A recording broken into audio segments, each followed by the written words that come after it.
College Success Arizona presents Meet Our Team. This ongoing series features interviews with College Success Arizona team members, and on occasion, we also interview team members who serve organizations affiliated with College Success Arizona, such as Rachel Yanof, who heads up Achieve 60 AZ. So I'm the executive director of Achieve 60 Arizona, a grassroots movement of over 100 community, education, philanthropy, business, and government members. And I'm supported by the College Success Arizona program in that the organization serves as the backbone support for the work of Achieve 60 Arizona. And can you share with us a little bit about your background? I was born in Alaska and went to Georgetown for college in Washington, D.C. It was there that I was really interested in what happened in education to allow such deep inequalities to exist in many communities about who got access to quality education and who did not. So luckily, Teach for America was recruiting on my campus at that point in time. I joined Teach for America, and they placed me in South Phoenix teaching 8th grade. I taught history. I ended up actually staying there for 4 years instead of just a typical 2 years in a Teach for America commitment, really thinking that the way to drive change was through the classroom and through community, but finding that one of the things that was needed was a pathway, a longer K-12 pathway. So I actually founded a charter school, Phoenix Collegiate Academy, in order to create that pathway that would be the entire seamless path to college. And so I did that, and I watched my first group of students graduate from high school in 2016, where they 100% had postsecondary aspirations, and 85% are still persisting today. And then after watching 2 classes graduate, I decided I was ready to graduate as well, and I went to work at a foundation briefly, and now I find myself here at Achieve 60. How did you come to be associated with Achieve 60?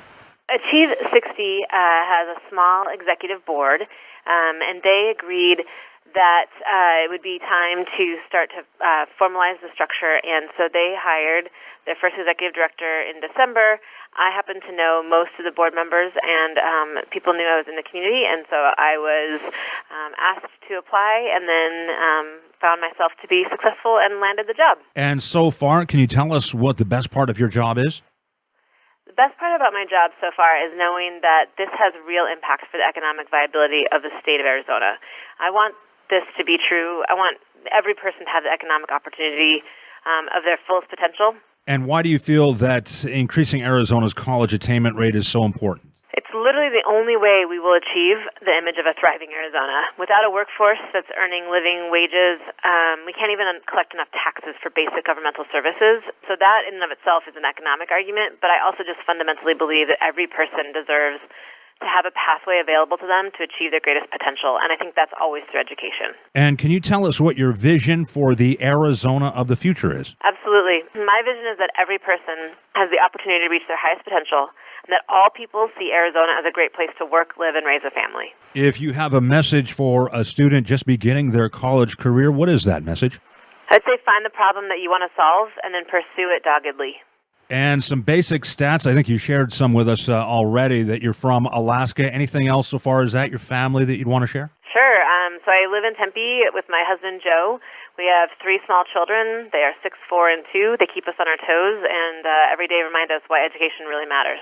And if you can share with us again, what was your first or maybe your most interesting job that you can recall? My first and was my most interesting job, and it was when I was 21 years old. I walked into my very first classroom ever teaching 14-year-olds and realized quickly that I was shorter than almost all of them and charged with the task of making them care a whole lot about the history of America. So it was a lot of fun, but a lot of work. What other projects, activities, groups are you involved with? I am involved in the First Things First movement, which is the 0 through 5 quality daycare and opportunities for young people movement. I sit on the board for the Phoenix South area. I'm also on the board of Support My Club, which is an organization that matches donors to schools and clubs that need support for their materials. So kind of like Donors Choose, but for after-school activities, which is really fun. And then I sit right now as the vice president of the Arizona State Board for Charter Schools.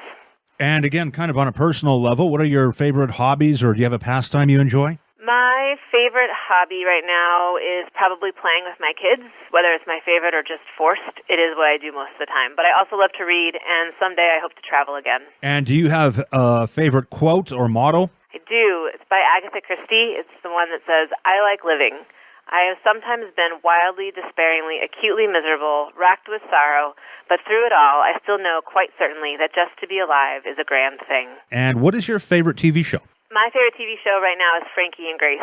And is there one thing that you couldn't live without? There's a toss-up. I could not live without books and chocolate. All right. And what is your culinary specialty? Anything that is microwavable. And do you have a guilty pleasure? Shopping. Do you have a Facebook, Instagram, or Twitter accounts? All of the above? None of the above? I just have Facebook. What is the band that you would listen to for the rest of your life? U2. And your proudest moment? My proudest moment so far has been seeing my first group of students at the school I founded graduate from high school and sign on to their college signing letters that they were all pursuing postsecondary. Can you complete this sentence? When I'm not working, you'll find me... With my kids in the backyard digging in the dirt. If you had a theme song, what would it be? Seize the Day from the Newsies musical. And we're almost done with these deep probing serious questions. What would you want your superpower to be? I want the power to control time. Do you have a favorite movie? Willow. And a game show you would win? I'm pretty sure I could win the game show Price is Right. Thank you so much for the interview, Rachel. And by the way, since 2005, College Success Arizona has worked with nearly 1,300 students and provided more than $16 million in scholarships and success services to help increase the college attainment rates in our state. If you would like to be part of the mission of providing educational opportunity to high-potential students from low-income circumstances, your tax-deductible contribution can be made through the Donate button located on the College Success Arizona website at collegesuccessarizona.org.